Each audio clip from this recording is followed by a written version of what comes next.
बिस्मिल्लाहिर्रहमानिर्रहीम अस्सलामुअलैकुम। मिनाल Zuha cooking vlogs में आपको खुश आमदीद कहते हैं।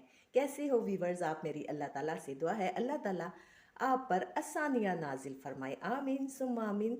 आज एक छोटी सी मेडी लेकर आपकी खिदमत में हाजिर हुई हूँ। इसके बेशुमार फ़ायदे हैं। आप इनको बनाएंगे, इस्तेमाल करेंगे, यकीनन एक हफ़्ते के इस्तेमाल के बाद ही आपको जो है इनके असरात जो है वो ज़ाहिर होना शुरू हो जाएंगे।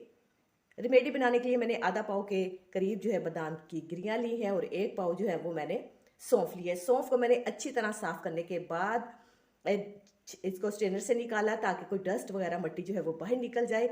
इन दोनों चीज़ों को मैं आपके सामने बनाऊंगी और आपको इसके फ़ायदे भी बताऊंगी कि इसके कितने ज़्यादा जो है फ़ायदे हैं। सौंफ और बादाम को इकट्ठा इस्तेमाल करने से आपकी नज़र में अच्छा खासा असर पड़ता है और आपने जो चश्मा लगाया हुआ है इंशाअल्लाह ताला अल्लाह ताला के फजलो करम से वो आपका नज़र का चश्मा भी उतर जाएगा। अगर आप खाली सौंफ भून कर खाते हो हल्की सी रोस्ट करके, इससे जो आपको मैदे के मसाइल हैं वो यकीनन इंशाअल्लाह ताला ख़त्म हो जाएंगे और दिनों में ही आपको अपनी सेहत पर अच्छे खासे मस्बत असरात मुरतब होते नज़र आएंगे। अब रेमेडी को आपके सामने शुरू करती हूँ किस तरह बनाना है। तो चलते हैं।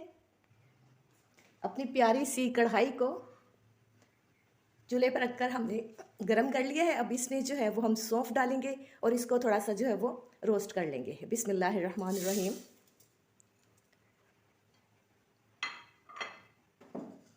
और चम्मच की मदद से इसको आहिस्ता आहिस्ता हिलाते रहेंगे ताकि सौंफ के भुनने की जो मखसूस खुशबू है वो आने शुरू हो जाए। सौंफ हमारी भुन चुकी है। आप देख सकते हैं कि सौंफ ने अपना थोड़ा सा कलर जो है ना वो चेंज कर लिया और खुशबू आनी शुरू हो गई है। चूल्हा करते हैं बंद और इस स्टेज पे हम जो इसमें बादाम की गिरियाँ जो ली थी आधा पाव के करीब वो इसमें मिक्स कर देंगे। मिक्स करने के बाद आप इसको ठंडा करें।